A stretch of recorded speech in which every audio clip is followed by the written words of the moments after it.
there'll be a look at Miles's music at Castleton in performance, presenting the Smithsonian Jazz Masterworks Orchestra Sextet, with Dr. John Hasse giving a look at the life and times of the trumpeter, and saxophonist Charlie Young will be leading the ensemble, and we have Charlie on the line right now. Charlie, welcome to WPFW. Good to be here, man. Okay. How you doing, Rusty? Hello. So what are you going to be doing with this tribute to Miles? Well, since there's so much Miles to cover, how are you going to pull it off? you know, my man, I thought about that long and hard because it covers such a vast area of modern music, So what I've decided to do is also consider the limitations as far as musicians and electronics and all that. We're going to kind of remain somewhat acoustic. Okay, sure. But we're playing something from 1951 up through 1970s. Okay, wow. Which and we have tried to not focus on necessarily in that very famous 1959, 1958 period necessarily, even though it's a real easy one to go to. Right, absolutely. Good. No, so you're covering some of the early stuff. Yeah. And, it's like, I guess a lot of us grew up with Miles Davis and then watched the changes. Some of the early albums that I had were like Relaxing with Miles, and then the Live at the Black Hawk. These were things that really grabbed me. But one of the early ones was Birth of the Cool, also. And, sure. And that was it was all fascinating, and that particular record, it was really just seemed like it was one that when I was a kid, I considered myself a kid when I was in college as far as jazz was concerned. Sure. And that one particularly stood out more than many of the others, just because of the arrangements and all that on it. Was really just a very expressive record, quite different than the stuff that I initially got introduced to, like the bebop stuff. Sure. Well, actually, well, tell us about yourself, how you got into music, where you grew up, and some of the things in your background. Well, Rusty, I grew up down in Norfolk, Virginia, and I started playing music as a result of seeing the marching band when I was a kid. Sixth grade. I started in seventh grade in junior high school, and I had aspirations to be a classical saxophonist. In fact, I still dabbled in playing recitals and things of that nature, European music, and I got started in jazz quite late. When I got to the university, of course, I was familiar with jazz to some degree because I had friends who were jazz-minded, and I was considered to be kind of strange because I'm playing what my mother would call long-hair music. Okay, sure. On the Princeton concertos, But when I got to the university and out in Texas, my college roommate, was a jazz piano player, and I was introduced to the music of Cannonball Adderley. And he was the one whose voice on the alto saxophone that I could hear that most closely I could identify with, and much more so at that time than Charlie Parker. Okay. It was Cannonball's music, and which opened up a whole another area for me. So I started, working a lot in jazz music from that point on. And what brought you to Washington?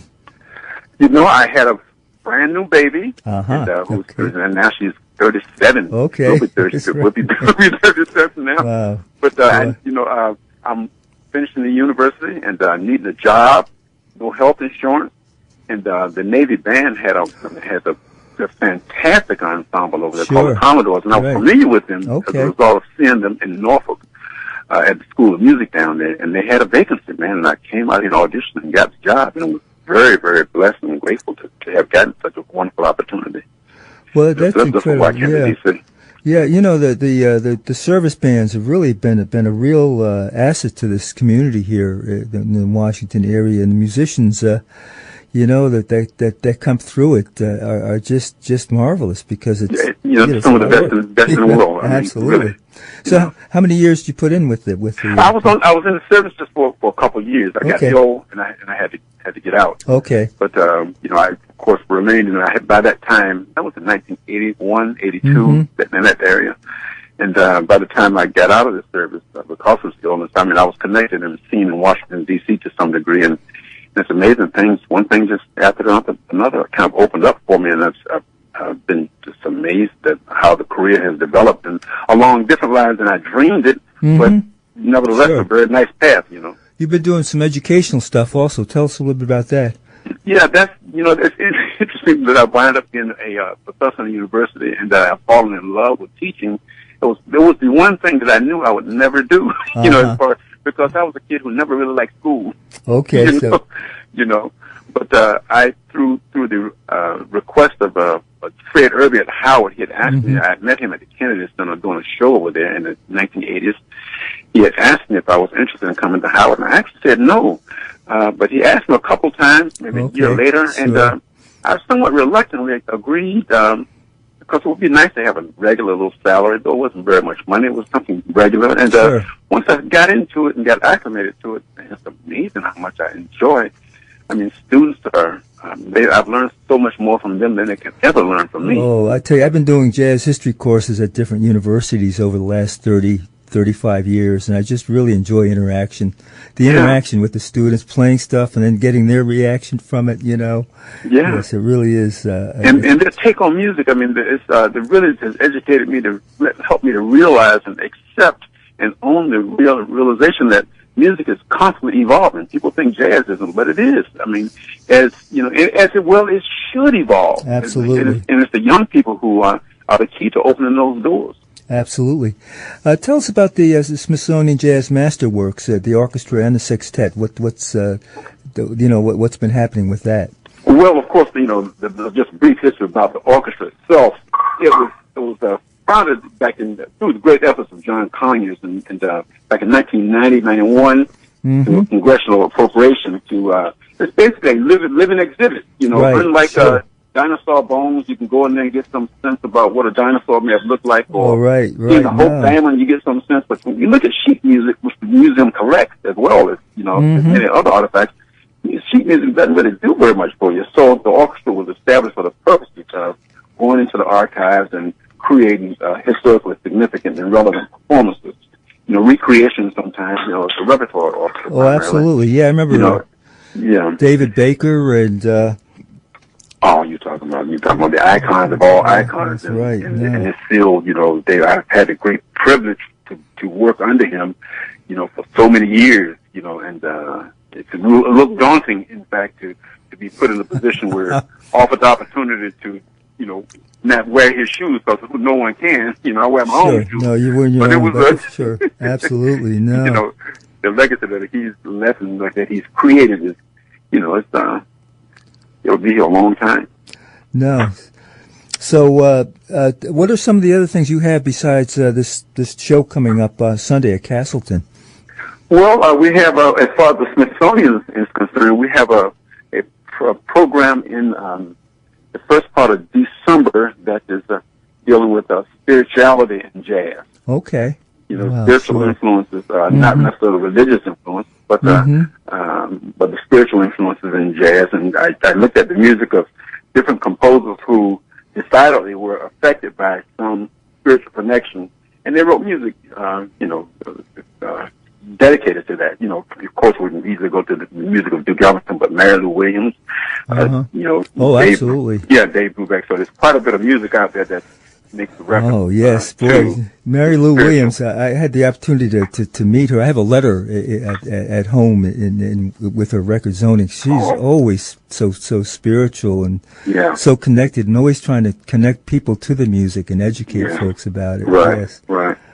So we're very excited about doing that particular performance. We are engaging the great Afro Blue at Howard University. They awesome. Okay, sure.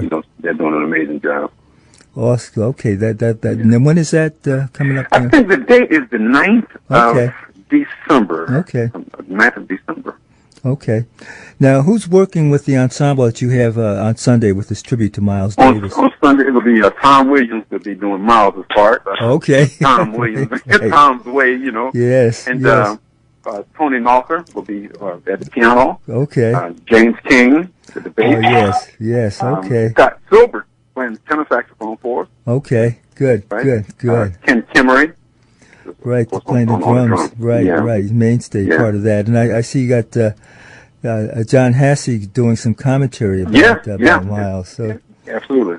So this is what this should be a fun evening. It should be. It's out in Castleton, and it's this coming Sunday at 4:00. Castleton, Virginia. It's 663 Castleton View Road, and you can go to get information from at 703-489-8704, Burnett Thompson's number, I think. Or email Burnett at castletonfestival.org, Burnett at castletonfestival.org.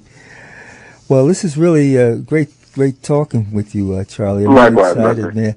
And I want to, since we're in fundraising, I'm looking for people to pledge online, WPFW.org tonight. This is the last night that I'll be on begging. So tell some folks out there why they should pledge online at WPFW.org and what this station means to you in the jazz community.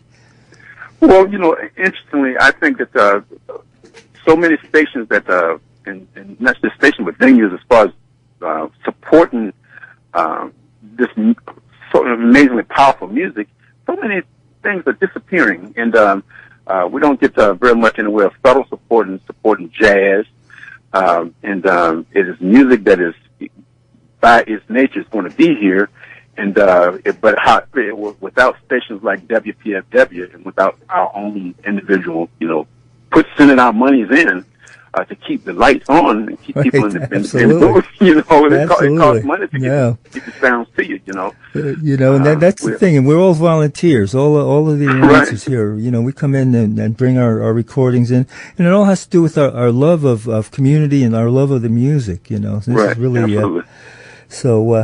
again, completely listener supported, and I appreciate your comments on it, Charlie, and absolutely. So again, Sunday, 4:00 out at Castleton, a tribute to Miles Davis, and we're going to continue with this Miles at Carnegie Hall and do his composition dedicated to Tio Macero, entitled Tio.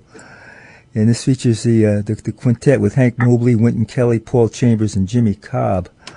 Boy, just all the great musicians that Miles had with him, man. It's really just awesome. It's really, really, you had your work cut out for you. It's going to be a wonderful afternoon.